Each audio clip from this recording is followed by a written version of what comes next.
It's Blammo. I'm your host and friend, Jeremy Kirkland. You're listening to my podcast. Congratulations, everybody.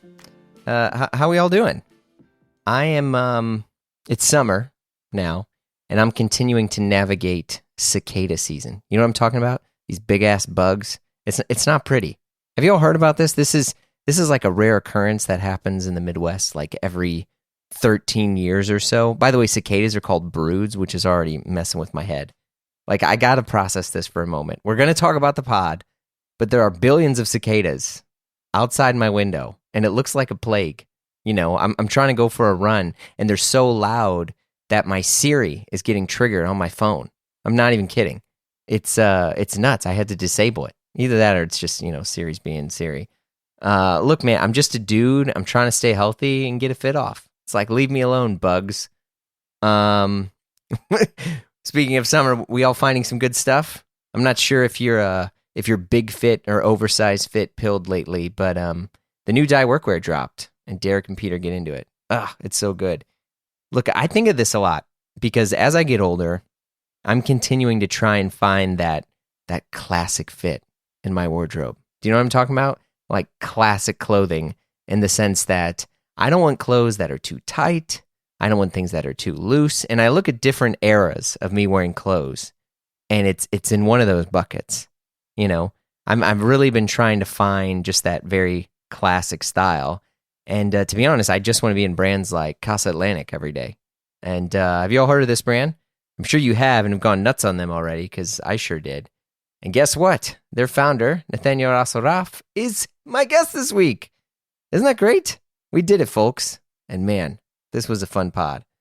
Nathaniel and I discussed the legendary vintage store Broadway and Sons, founding Casatlantic, Ralph Lauren University, vintage versus thrift, how to make a proper fit guide, e-commerce sites, listen up, because they know what they're doing, seasons versus constants, and making clothes for a global audience. It's all in there. Let's get into it. How much is your day-to-day now Broadway and Sons and Casatlantic? Like, what's the balance? I'd say at the moment it's 90% Casatlantic and 10% Broadway. I wish it was more Broadway, but Casatlantic is really taking up a lot of time. I'm not complaining about it. It Sure. means business is good, but I grew up in the Broadway and Sons store, and it's a family business, so I really enjoy being a part of it too. Well, wait, let's jump back for a minute. You said you grew up in the store. In what way? I was under the impression you were one of the kind of like founders of it. So please, no. Drop some knowledge bombs here. Yeah, so Broadway and Sons was founded by my father in 1982. Whoa! And he's been So he's been basically running vintage stores since, different addresses, but yeah, the current one in Gothenburg we've been for 24 years. Okay. So yeah, and two years ago we opened up a store in Stockholm. First time ever to open a permanent shop in Stockholm. Actually, we've only been in Gothenburg, which is the second biggest city of Sweden. Mm-hmm. Yeah, I mean, I'm familiar with Gothenburg. Coming through there on you are on a like a college sort of live show. I was in a band. Oh, okay. The whole other story, but yeah. Anyway, nice, interesting. Yeah. There's definitely a great music scene. There is, yeah. So what kind of music were you doing? It was just kind of like bad indie rock, but okay. Our big thing is I think we had connections with the Concretes and Jens Lekman, and he had kind of linked us up and got us on some good tours. I think there was a woman named Victoria Bergsman who was in the Concretes, and she had left to kind of go do her own thing. But yeah, man, Swedish music, and at least, well, it's not like it would, it's not like the music was Swedish, but there's an appreciation for kind of like an indie rock sort of aesthetic. And yes, absolutely. Yeah. So you're the and Sons of Broadway and Sons. Yes, I'm the and son. My brother is the Sons. Okay. He came 9 years later. Yeah, but it's So that's right. I mean, my father, he moved to Sweden in 1969. Okay. And in 1972, he opened up his first store, he was basically selling jeans. when nobody else was selling jeans in Sweden at that time. Mm-hmm. So so he started that way, and then he owned a couple shops, and then in 1982 he started Broadway and Sons. I mean, first it was called Broadway, and then he changed to Sons in 1993. But so he basically started. He bought old stock of denim and military surplus, and it grew into more civilian vintage clothing and stuff. And now it's like a full range of military workwear, sportswear, civilian, you name it. Yeah, I mean, because I think Broadway and Sons for most people is one of like the top tier sort of like greatest vintage stores, outside of Japan and stuff. I mean, I'm serious. Yeah. You're like, I don't know. But yeah, I think for many folks, I mean, especially as, a clothing snob that I am, like knowing that was I don't know. And maybe it's because you guys had a web presence early on or some form of a we started exactly. The website was launched in 2017, and I think vintage stores online have really like skyrocketed the past couple of years, and what we've seen is a lot more, how do you say, like not businesses but thrifters, people who go around thrift stores, they buy and they put online on whatever, Etsy, eBay and stuff. Mm-hmm. So I'm not going to say that competition is coming from there, but they've changed the game a bit in the way, prices and stuff. We buy everything. We don't get anything like the Salvation Army and stuff. So it's impossible for us to compete with price wise with them. But on the other hand, we offer way more selective, curated,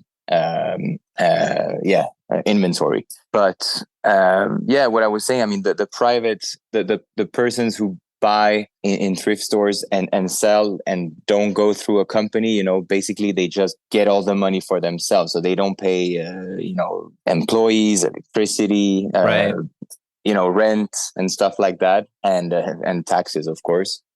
so that changes a bit, But I mean, the one silver lining though of that, which I'm curious if you feel the same, is I do feel like with the rise of people using things like Depop and Etsy and all this, I mean, you were talking kind of like thrifters, but these kind of like lower tier, for lack of a better term, vintage sellers, it did kind of help open the world, at least in the US, for people to understand that vintage wasn't thrift, right? It wasn't like, of course, this, why are these pants $90 or $150? I figured everything here was $1, and I think that it made people a little bit more aware and okay with like a premium product, which is where you guys sit. 100%. And the difference is with us is we offer the possibility to come into a shop, try everything and buy it, so we're not online based only with Broadway.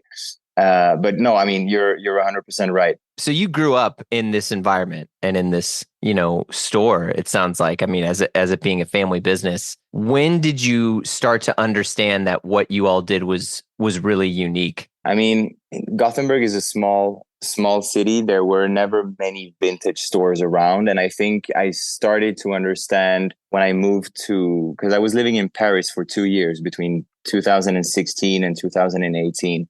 Mm-hmm. And that's when, because the first months in Paris, I was, between jobs. So I was basically working on developing the website for Broadway. So before that, I didn't know what to expect with, what an online presence would be.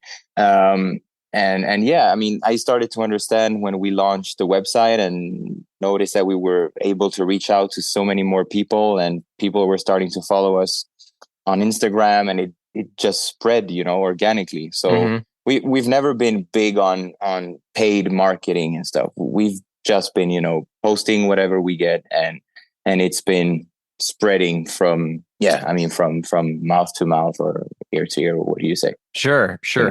All right. What were you doing in Paris at the time? So I moved in 2016 with my girlfriend, Natalie, and just wanted to try something else. We wanted to leave.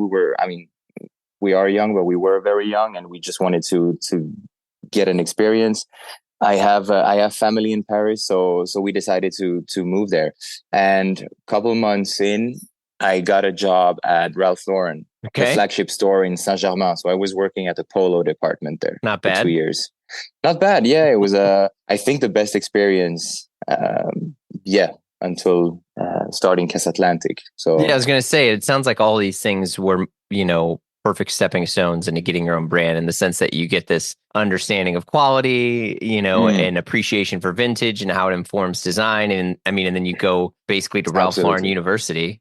So Yeah, it's like you say, it's really a university. You learn, and it's everything from, I mean, Ralph is the strongest when it comes to visual merchandising, and yeah, the just the feeling you get when you walk into a Ralph Lauren store is to me unmatched I agree. from any other stores out there, really. And then I mean, so yeah, from visual merchandising to the how you serve customers, and yeah, I mean, every step. We worked a lot with, when you have a customer, you try to, how do you say, keep them and almost become not friends, but really keep them at a nice personal level, Yeah, yeah. I mean, so when do you decide to launch your own brand? Because I mean, Casa Atlantic is still relatively new for most Yes. folks. Yeah. I launched Casatlantic in 2020, Okay. and it was so 2 years after I moved back from Paris.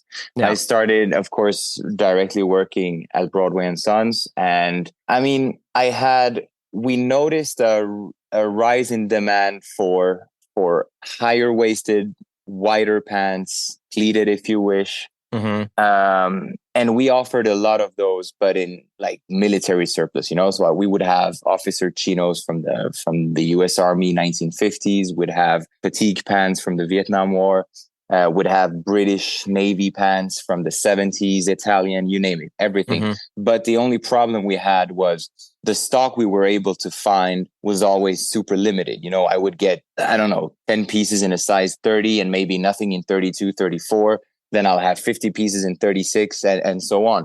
So I was never able to supply all the demand we had, so all the customers. And I figured there must be a way. And I mean, I checked the market, and it's, the usual story. I was looking for something and I couldn't find it. But basically it's true. I mean, the trousers we sold at Broadway, military pants, were ranging from 50 to $100. Hmm. And in that price range, for sure, you were not able to find anything new. I mean, yeah, when I looked at the market, it was for a pair of high-waisted pants with pleats and side adjusters, it was, I mean, 200 and over, Right. USD. Hmm. So yeah, I wanted to do something in between there, and I started scouting. And our family, from my father's side, originally came from Morocco. So I figured, I mean, Morocco they're big in textile production. So yeah, Yeah. Yeah.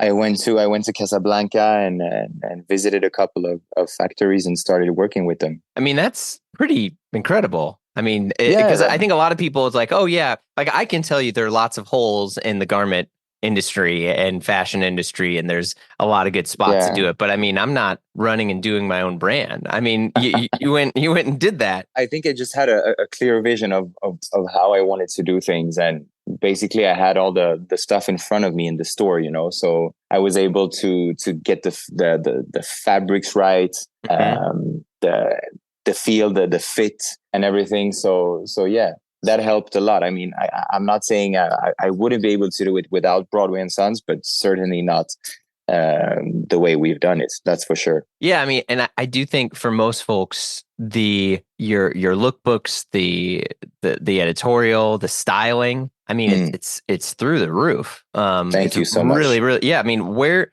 did that stuff come from? I mean, I know that you have experience in all these different spots, but like, who was that person that you were channeling in the lookbooks? My grandfather has definitely been a great source of inspiration. I have, piles of photo albums at home, Mm, with pictures of him, my grandmother, my family, and in Morocco and throughout the 50s and 60s when they arrived in France. And when you look at how they dressed, he was very into American fashion. When I say American fashion, baseball caps, hmm. chinos with a unpaired blazer, white shirt, and always nice shoes, always nice glasses. He was really, I mean, he's still alive, but back then he was really taking care of how he looked and everything. almost Mhm. like how do you say when you're not a narcissist, but it's like yeah, your looks are important. You know what I Yeah, mean? you care about How your you care appearance. about your about your appearance. Exactly, exactly. Yeah. So yeah, I he's definitely been, he opened up a lot to me. And yeah, so basically it's 50s, 60s and 70s sportswear and you know, casual wear that inspires me. So Did you get to talk to your grandpa about this? Like, I mean, or were you just kind of looking at images? Like, how much no, input no. did he have? Oh, I mean, we're on the phone. I wouldn't say every day, but every 2 days I speak to him. Yeah, yeah. He's 90. He's turning 94 years old Oh this my year, God. and Amazing. yeah, and he has a lot of incredible stories. I think he's very happy to share them with me too, because he's happy that his grandson cares. You know what I mean? Hmm. Because my cousins, they're not into this at all, so it's like he doesn't get to share his interest with anyone else than me. So he's happy to talk about it, and whenever I do something, I mean, I have him in mind whenever I create like packaging for the trousers and shirts that we sell. Hmm. He's on the pictures of the cards that we send with the packages, and Oh, really? yes, So for that's him. sure. I mean, I ordered a bunch of your stuff, and yeah, I got to see. Yeah, that's him on the, yeah. So we send a postcard with every pair of pants that we sell, and he's the guy in the middle. Oh, that's amazing. Yeah, of Has he gotten to wear any of the stuff? I mean, is he in the course. physical? Oh, okay, that's great. I send him everything. He's even wearing Casatlantic at home. You know, he's not moving a lot, but he's Sure. wearing my pants and shirts, and he loves it. So yeah, absolutely. How did that make you feel? I mean, I think that's a pretty cool accomplishment. It's the best feeling ever. Whenever Yeah. he calls me and he says, "Listen, I want a pair of your pants. Send them in white, khaki, and send me a shirt too." And he says, "And also, by the way, I want $1 for every pair you sell, What? because you use my Gramps, come pictures." on, man. So he's a businessman, you know, Right. Right. at that age. Yeah, yeah. Yeah. Going after royalties for the inspo. Absolutely. Oh, so you're using my pictures. Hey, I want $1 per sold pair.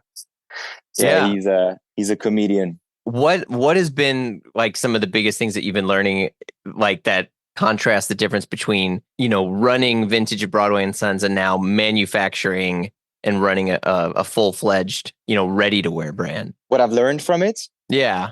I mean, I Well, know you know, it's I still mean, new, but the thing is with vintage clothing. I mean, all right, the sourcing is not easy, and you always have to be on the lookout for new stock, uh, good stock, and know what to do with the stuff that. I mean, you can't always buy 100% grails. You know what I mean? yeah. Sometimes we buy bales where 30% is like shit. We don't even want to sell in our store. So we have always Mm, have to think about how can we move the stuff that we don't want to, do we have to like give it away or sell it for cheap to someone else? hmm. But Hmm. it's a different type of headache, if I can put it that way, than manufacturing, because manufacturing is you never know what's gonna happen. Whenever you think you've solved a problem, a new one is going to pop up. And I think I'm speaking for everyone in the industry when I Right. say this, but yeah, it's definitely a different type of headache. Yeah, So you especially always with have. with customers that are purchasing now. I mean, I feel like there's a bit of a if you're shopping vintage, and this is just Mm, my perspective, even at like higher end premium vintage, there's a bit of a understanding in terms of the there's an transaction. acceptance for Yeah. flaws and Yes. missing. Yeah, of course, absolutely. With new clothing, there's definitely not the same. I mean, people expect the best when they buy, and I understand it. We're here. I mean, because Atlantic is here to deliver the best, and we strive to always improve and get better, Hmm. better. But it's as you say, the expectations are high, Hmm. so there's no room for big mistakes, if you will. But on the other hand, a lot of the problems that we encounter, there is a way to solve them. You know, very often it's just a matter of, oh, okay, we'll have to postpone the launch by a week or two. It's not biggest of problems, but you have to find quick solutions. That's the thing. So you have to be very well, open-minded and oriented to find solutions. Yeah, especially with your guys' fit in the sense that, it's one of the things that I think people don't give enough credit to Ralph Lauren. And obviously Ralph Lauren gets a ton of credit. Everyone does. But like their fit, their blocks into which how they can make things that are relatively accommodating across, the globe, I think is really fascinating, especially when Absolutely. you consider that the average size of individuals from different territories. I mean, even like huge brands like, I don't know, let's say like Keton, right? Like the Keton has an Italian, European cut, which is a little bit slimmer. And then you got the big old chunky boy cut for the US of all of us bigger, folks. And it's like, just even thinking in that mindset, have you had to, what sort of input are you getting from your customers? I mean, I cannot compare myself to none of the companies that we're speaking about because they target, in a way, mass premium audience. You know what I mean? Okay. I'm targeting the 1%ers out there that are looking for something different. So, I mean, if I was out there to do something that would fit everyone for every taste, I'm sorry, but I think I would have to make slim pants with low waists and the stuff that you find everywhere, you know? Sure. If I start a business to compete with 99% of companies, I don't see how to make it unless I spend millions and millions on marketing to, hey, come shop from me instead of them. But for us, it's like, if you shop from us, you're getting something that you don't find everywhere, So yeah, as I was saying, I target the 1%ers out there, and the globe is big, a lot of people on it. So 1% is a lot of people when you think about it. Oh, I mean, absolutely. I mean, it's you can still. I think it's. I haven't reached 1% yet. Well, no, but I think it's there's an interesting sort of contrast, and I think that is one of the things that I am not that wild about in the United States is the constant desire for growth, get bigger, get better, get bigger, get better, over and over again. And I think when that happens, specifically in the clothing world, there's a lot of compromises that are made to get bigger and get better fast. But absolutely, I think what it sounds like I'm hearing is you're also like, look, like that's not the plan. Like I want to make this specific stuff, and I don't need to serve all those people. Well, no. Why do you feel that? I mean, it's the way I've been not educated, but that's how I grew up.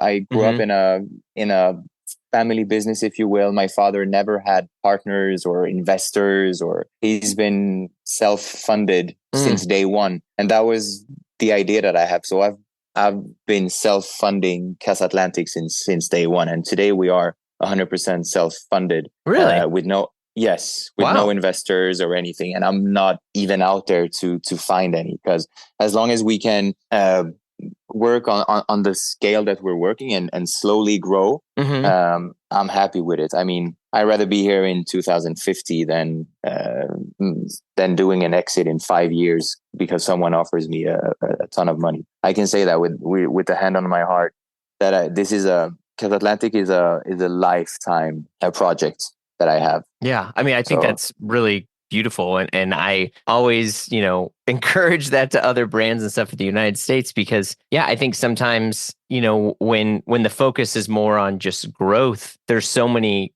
compromises that are made, and you're just like, where's the soul of a brand? I mean, at least for me, the stuff that I connect with Casatlantic is not so much, yes, I like the product. Yes, I think the fit's good. Yes, I like the styling. But, you can find those things in a lot of other brands. But like what you putting that together and knowing that you're also kind of, and I don't even say it that like, oh, that I'm like supporting you, but just this kind of mindset that like you're a part of something that is unique and that, has a strong convictions in a brand. And I mean, that to me is so much more exciting and enjoyable than just like, I don't know, something that's going to get something on Instagram or something, Yeah, no, for sure. I hear what you're saying. And it's, I mean, yeah, that's how I work, how I've always worked. And, I mean, I think people understand that when they buy from us, that they're buying a product where a lot of soul has been put into it. And it's also, I think that the price point of Casatlantic is quite interesting. It's not low, but it's not on the super premium either. Yeah. You're still buying a pair of pants for $180, and I know at least, I mean, 10 other companies that have a similar product that will sell for 250, 280, 300 easy. 400 easily. Yeah, I was going to say, how many people told you to charge more? I mean, I hear it every day. I spoke about it with a friend like a month ago, and he was like, "How can you keep that price point?" And I was just saying, it's not about. I mean, if you can make a pair of low waisted slim pants for 150, you can make a pair of wide pants with pleats for 150. So it's not the fit that should change the price. You know what I mean? And it's so yeah. I mean, the price point is fair. We don't have any retailers. We sell directly to consumers, and that's another way to being able to offer the product at that price point. Yeah, I mean, it's just not normal for brands these days. But I think for me, one of the things that, especially with menswear, to kind of zoom out for a moment, there's kind of a stereotype assuming that all male shoppers are very fickle and very stubborn, in the sense that, like I've worked and consulted for a lot of brands, and for them, the hardest part is just getting someone to try a brand. And so a lot of times what these companies will do, this is like your kind of little business study here, is they'll say, okay, we're going to spend a ton on marketing, and then we're basically going to sell our products at a loss. And over time, because we have so much money, we're going to gradually increase, our pricing to cover that loss. And then once we have these customers locked in, then we can do whatever we want. We can just raise our prices, but which is fine, right? Great. Power to you if you're turning your clothing into like a utility business, right? Like that, fine. But I think the fact that your brand, not only is it really visually appealing, but the fact that like it doesn't hurt too much to try it out. Because even for me, I'm using me as an example. I mean, I'll say this, like I paid your stuff full price, but I was looking at it, I was like, okay. I was like, yeah, I think I'll try these pants. I think I'll try this. I think I'll try this. I hadn't gotten to try anything on physically beforehand. And yeah, I mean, it felt good. And I think like that's a really difficult thing to do, to sell on the visual and luxury of it, but also have it not hurt too much. Right. I think, I mean, first of all, we're using, when you look at our lookbook, yeah, it's incredible. Thank you. And we don't go after top models that are 28-inch waist and 2 meters tall, Right.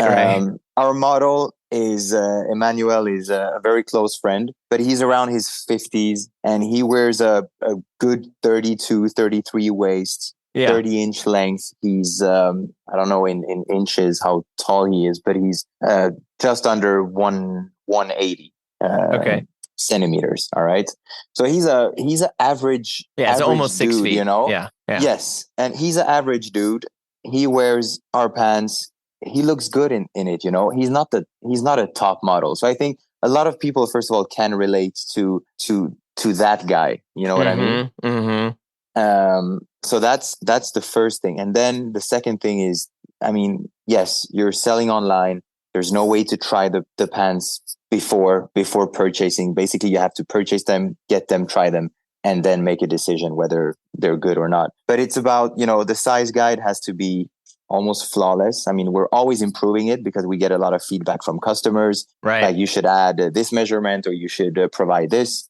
Fine. We listen to everything to make it as good as possible. And then I honestly think a lot of customers, especially on Instagram, in the menswear thing, the community, they talk to each other, People are not afraid to drop a comment under a post and say, hey, what size are you wearing in Casatlantic? How do you find the sizing to be? So, I mean, I'm not saying they're doing the work for us, but it's like they're helping each other out, and communicating to be able to get the size right. And that's that's nice to see, because I mean, maybe I mean you can ask a company like, oh, how's your sizing? Oh, our sizing is good. It's true to size or whatever. But Right. maybe people don't feel that same way, you know. So it's I think it's a great way to interact with people on social media, and so that's I think that's the key to why we've been successful selling trousers online exclusively. Because I mean, you would think, all right, you can sell a jacket or underwear or socks Hmm. or a sweatshirt online. There's 4 or 5 sizes, you know, small to extra large or whatever.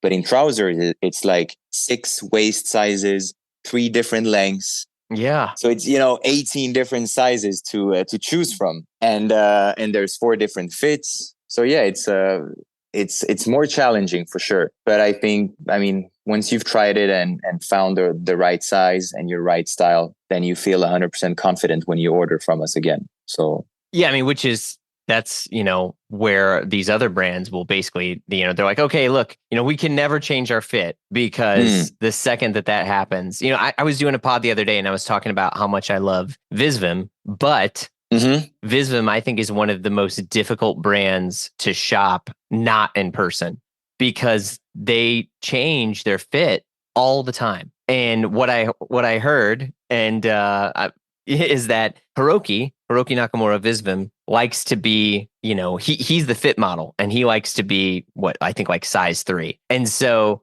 whenever he changes, it doesn't matter. He's still a size 3, all which right, all right, all screws right. up everything.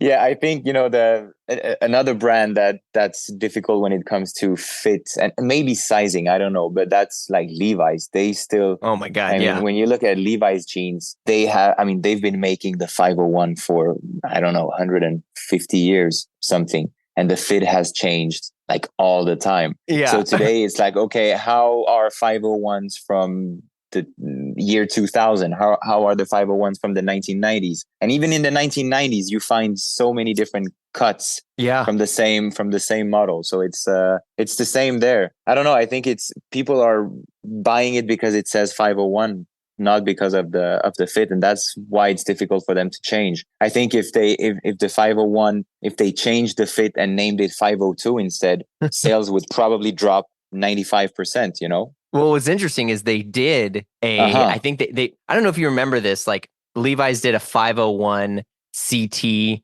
and then like a 501. They basically did all these like 501 dash whatever iterations. CT was, yeah, cropped, tapered or whatever. Yeah. You saw them kind of roll it back because people just want 501, I'm air quoting People want like, 501. yeah, Yes. but the funny thing is, like, because I have all these friends that are like, yeah, man, you know what I want? I just want like a good pair of just like classic 501 jeans. And I'm like, okay, well, like, what era? What year? Like, who made it? You That's know? what we're teaching customers at, especially at Broadway and Sons. We have in the Stockholm store, we have a section with Levi's only made in USA, and then we have another section with the non-made in USA. Right. And people ask us like, why are they separated? Well, I mean, it's a totally different fit to start. Yeah.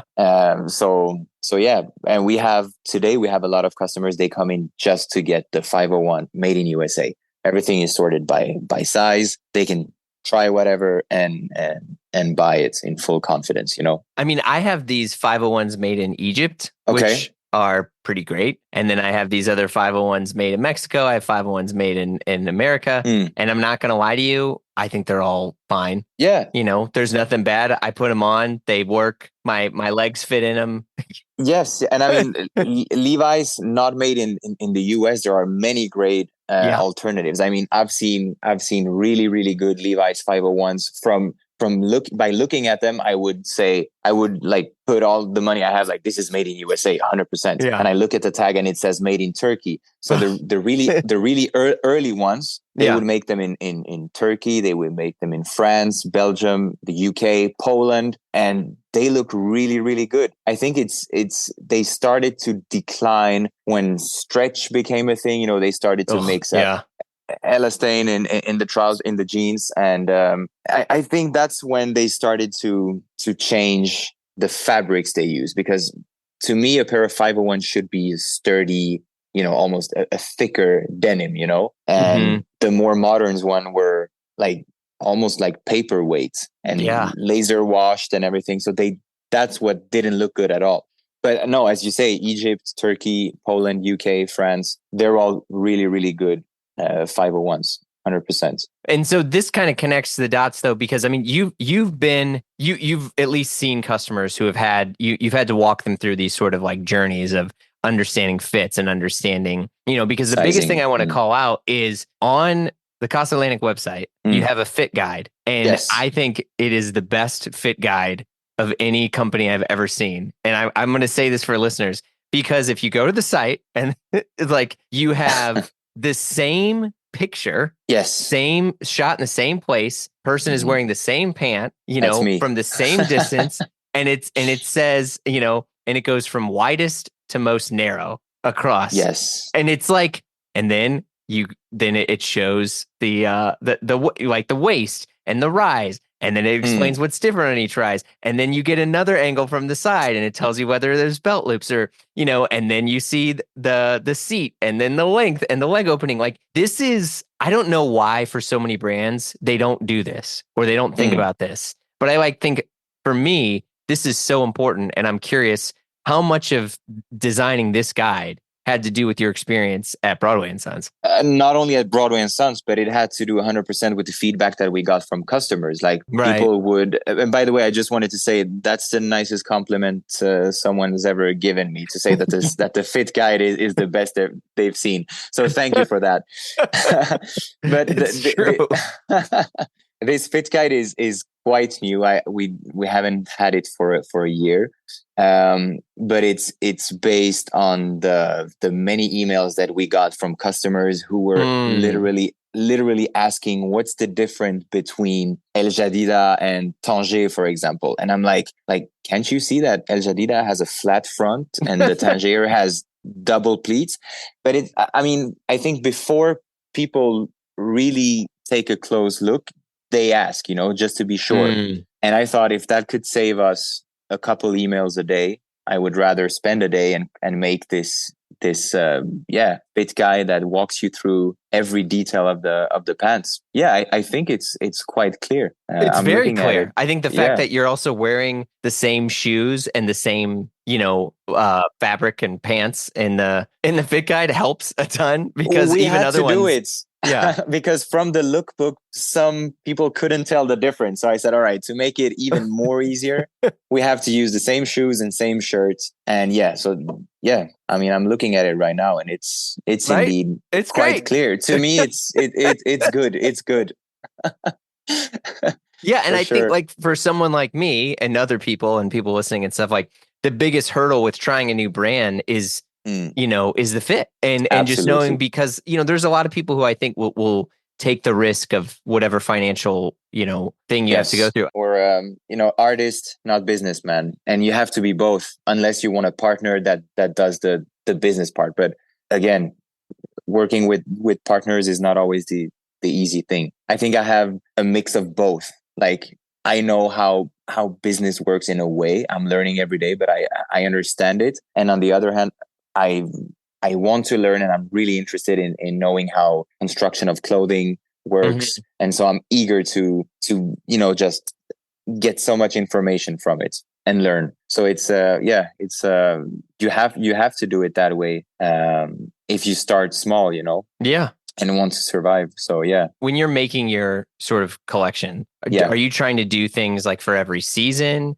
Are you just, because I've seen a lot more brands over time pare things down to just being like, no, these are our clothes. Like, this isn't spring summer 23 or fall winter 25. It's just, these are the clothes. Yeah, I mean, for trousers, it's we're too small today to just come with a new fit every season and new fabrics and new colors. You know what I mean?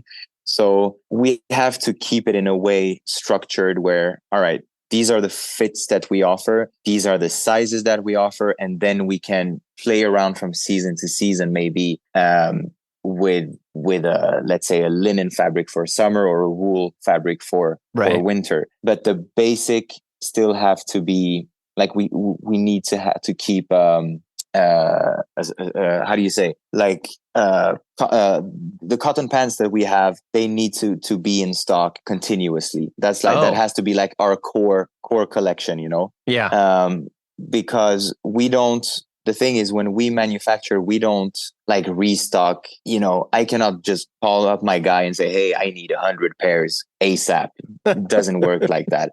I mean, I have to place an order for a lot more pants, and I have to see it like a couple of months ahead. Like, okay, how much can I sell this year maybe? All right, so I'll place an order Right. of trousers to cover for a full year, you know. And it's different with, because we do all the sourcing ourselves. We don't buy a finished product, if you will. So we source the buttons, the zippers, the buckles, the trouser, the lining. Everything is sourced from different suppliers, and then it's all assembled together in our with our partners in Casablanca. Wow. So So are you going to like fabric shows and getting fabric and buying rolls of fabric and getting that sent there? Are you? yes, I did. I mean, I'm going at least once a year to Première Vision in Paris. Uh-huh. And but then you kind of, you know, when you find your suppliers that you like to work with, they can very often develop fabrics for you. Right. If they see you as a customer that's steady growing, you know, and ordering more, they're more than happy to develop something exclusively for you. So, for example, the cotton pants that we offer at Casatlantic in the 4 different colors, that particular fabric is woven for us. So it's not part of that supplier's fabric collection, if you will. What I did was I sent them a pair of actually, it was a pair of Canadian Army pants from the 1940s, dead stock. That I just liked the weight and the feel of them, you know. Yeah, it's a You very know, good weight. It's like less it's than a nine good ounce or weight. whatever. Yeah. Yes, and they have a quite dry hand feel to it. And so I sent a swatch, like they were super long, like a 36 length. I just cut the legs off and sent it to my fabric supplier, and they made the exact same specs. So yeah, that's the first time I share this story, but it's where our fabric comes from. That's amazing. Yeah. What about the So knitwear? Like, so I got this heavy fisherman knit. nice I one. guess it was, yeah, it's amazing. I mean, I wore it all throughout the winter, and it's a very serious, like chunky weight. I loved it. Yes. It's great. It's as you say, the fisherman knit is. I'm wearing mine. I was wearing mine today actually, because the weather here is super schizophrenic. It's from 17 degrees to 2 degrees Oh in my 24 God. hours. Yeah. Yeah. But so the knitwear it's different because I mean, it's yarn, Hmm. of course. And when it comes to yarn, you can work on different colors. Like, if let's say if there's a minimum order of for trousers, let's say 200 pieces. Hmm. In trousers, it would be 200 pieces per color. With Mm. knitwear, you can break it down. And if you want to make 2 colors, 3 colors, it doesn't change, you know? While for trousers, especially in the beginning, when we used to pre-wash our trousers, we don't anymore because they've been sort of tested for shrinkage, and it's less than 3%. So they're fine. But before that, we used to pre-wash our pants. And what we noticed was that like a darker color would shrink more than a light color. So they couldn't be cut together. The blue trousers had to be cut separately from the white pants, for example. Right. And therefore we had higher minimums for the pants than we have for knitwear. So for knitwear, what we're doing is basically new styles every season. We make adjustments on previous styles, like for example the Anfa knit, the polo mesh knit that we offered last summer. It's coming back in new colors every summer, let's say, and then we add more styles to it depending on inspiration that we find along the way. And yeah, it's constant development, you know. So do you see your collection growing over time? Are you going to start, removing styles or SKUs? Yeah, we're definitely going to. I mean, the collection is definitely growing. We try to add 1 or 2 styles in knitwear every season. However, it's not like a must. We feel that everything we do has to be 100%. So if I want to make, let's say, 8 styles of knitwear, and I'm not satisfied with 3 of them, I'm not going to make them, so I rather stick to 5 and sell the 5 styles that we offer. But so yeah, knitwear has been quite crazy because it's been selling out at an incredible rate. Yeah, I mean, I think most of it's sold out right now. Yeah, yeah, for sure. Now it's I think 100%, almost 100% sold out. We maybe have you have like maybe like left. 2 things left. Yeah, and a lot of it sold quite quickly, like the Benny Melal knit with the zipper. Yeah, the red one sold out in less than a week, I think. Yeah, it's crazy. Again, I think people really like the vintage touch that we add to it. However, we're not making it look too obviously vintage. Sometimes when you try too hard on a vintage piece, it becomes almost like not artifact, but it's like it's too vintage. You know what I mean? Yeah, it doesn't feel special, especially when you have to make mass produced all these items that are like perfectly, worn and messed in the right spots. Yeah. We're not doing reproduction. We're just, we're inspired by old knitwear, but we give them a modern touch. So yeah. Is there a plan for tailored stuff at all? I mean, because a lot of your fits have tailored clothing in them, like sport coats and things. But yeah. Yes, I think. I mean, we're working on it. I don't have like a lot of information to give you at this moment about it, but it's in the early process of development. Yeah. I mean, I've sold, of course, at Ralph Lauren. I sold suits and sports coats every day, and it's a bit more challenging. Sports coats, sizing, fit. Like up here, everybody's really different. And I mean, apart from trousers, where if you're slim or if you have big thighs, you can still wear wide pants, even for a slim guy, Right. Yeah. It doesn't change. However, for a sports coat, it's like, okay, if you're broad shoulders, oh yeah, less shoulders, tall back, short back, everything plays, so it's I think it's more challenging. We have to, if we do something, we will really have to think about what the aesthetics of it will be, to fit the customer that we serve today. Yeah, especially with, like the way that tailoring is cut and stuff. I mean, it is quite difficult. I don't know if there's any ready to wear brands that I buy tailoring from, but I will say a lot of, like ready to wear brands, I'm kind of air quoting that, like have had these different interpretations of tailoring, which I've always been really interested in, because in my head, when I think tailoring, I think full floating canvas. I think, all these things for like almost like very, very high end tailoring. But now for most people, their entry point might even just be like, a chore coat that has a real lapel, and I think that's actually kind of exciting because you can kind of, inch your way towards, different levels of tailoring. But yes. And I mean, looking at our lookbook, people would guess that we offer sports coats in our collection because we use a lot of them in our pictures. And all of them, I can tell you, are vintage from either Broadway and Sons or other stores. Mm-hmm. And I think like every man out there can go to a vintage store and find a very, very nice Harry's tweed blazer or a nice wool jacket, club blazer for under $100, Yeah. And if you look at the same quality but brand new, like Harry's tweed, for example, full canvas, as you're saying, I mean, it's difficult to find anything under $800 today. No? Oh, for sure. At least that's my opinion. I mean, that's what I've seen on looking at the market. And I think $800, I mean, it's a well-made jacket, fine, but it's so much money, That is a lot. That is a lot. It is a lot of money, and it's not for everyone. And Casatlantic, I want Casatlantic to be accessible to anyone who's interested in dressing, in being able to wear something tailored. I think the price point is super important. I don't want to have to exclude someone because I have to have a certain price point, And that's the difficult part, because I know for sure I wouldn't myself go and buy a jacket for $800.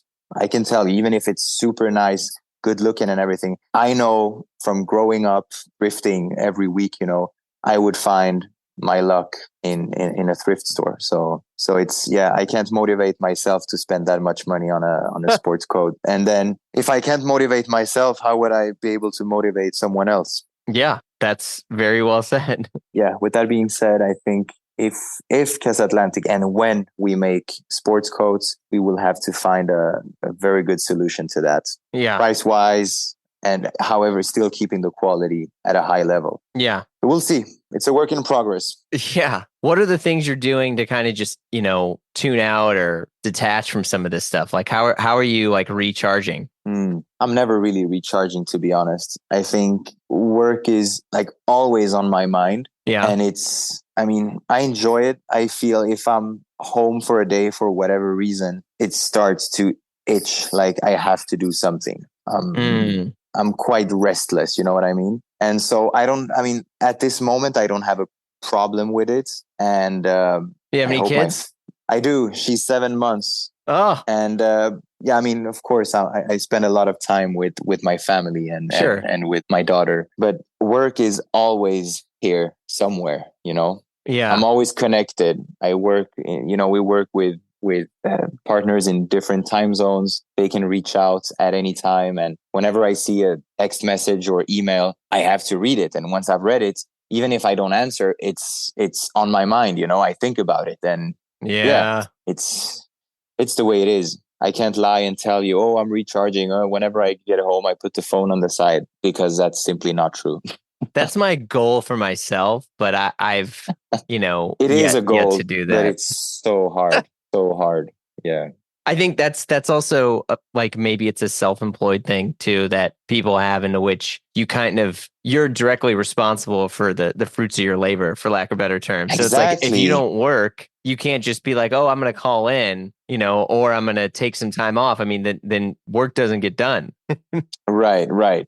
No, that's of course. And I can't remember how I was feeling about work when I was working at Ralph Lauren, but I think for sure when I was off for a day or two, I was definitely not thinking about, oh, maybe what if this customer shows up and I'm not here, That was never on my mind, really. So I think when I was employed, I was more able to recharge on my days off. But now it's like there's never a day off, really. Yeah. Even on holiday, because my mind is always like working, creatively. It's like whenever if I see someone interesting on the street, or if I see a nice place, or on holiday, if I see a nice car or whatever, something nice, it gets my mind started. Like, wow, could I use this in a way with Casatlantic? Could I incorporate this thing in a campaign or whatever? So yeah. It happens that I call my colleagues if I'm on holiday, like a summer holiday, and I call my colleagues to tell them like, hey, I saw someone at the beach today and he was wearing this shirt, which looked great. Can we do something? Do you have a picture of him? No. Can you describe what it looked like? Kind of. And it's, but it's, that's how I am. Yeah. Always. Yeah. Okay, help me out with this then. Okay, so say we're 10 years from now, the brand's doing great. You just open a retail store. Okay. And what's the music playing in the store? The music is a fusion of everything from what I grew up with to which was, I grew up listening a lot to soul, Motown music. Like my father and even grandfather, especially my grandfather, he's like James Brown was playing all the time. Oh my God, James! Wouldn't have called that. Yes, and I understand why you wouldn't. But it's that's been playing James Brown, Stevie Wonder, Earth, Wind and Fire, Marvin Gaye, of course, Womack and Womack, Sade, everything.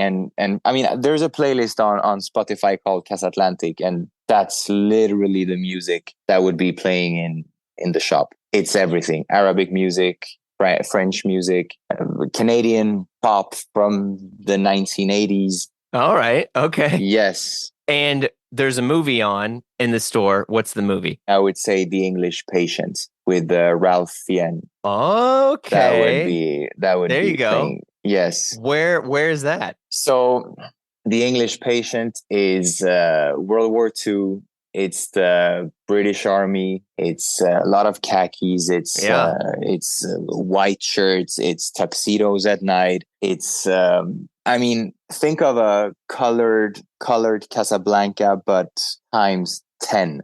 Yeah. So much better it is, you know.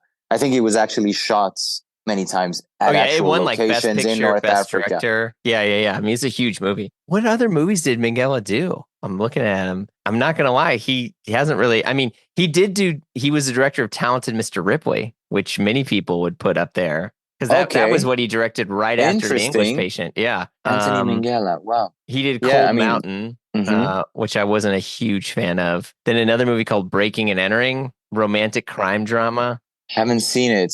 I mean, from him, I've seen The English Patient and The Talented Mr. Ripley. The Talented Mr. Ripley, of course, very good. Excellent. Yeah. A lot of companies use that movie as a reference for styling today, and I understand why. I mean, it's the styling in that movie is just flawless, if you ask me. But it's it would be too cliche if I said Talented Mr. Ripley. No, it's fine. It's funny because I was as we were talking, I'm looking through his like IMDb, and I was like, why hasn't this guy made any movies? And it is because he died in 2008. In 2008. Yeah, wow. I was like, oh, okay. I was like, that does explain it. He was the EP on Michael Clayton, which is one of my favorite movies. I wouldn't say it's a great styling movie or anything like that, but it's a good movie. But a good movie after all. Yeah.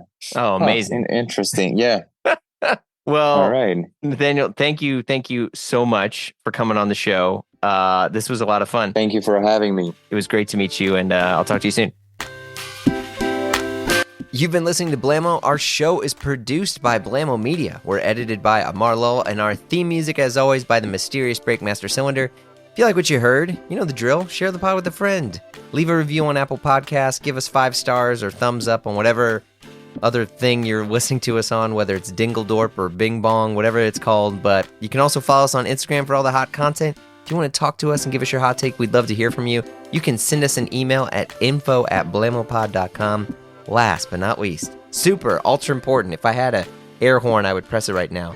You got to come and join us over on Patreon, because the fun never stops over there. Look, the live show, the free show, whatever you want to call this, we take breaks here and there, but Patreon, it never stops. And we also got exclusive shows like Die Workwear, hosted by Derek Guy and Peter Zotolo, and the Triple J Show, hosted by yours truly with John Moy and Gene DeLeon. There's just a ton of stuff over there. So check it out at patreon.com/Blamo.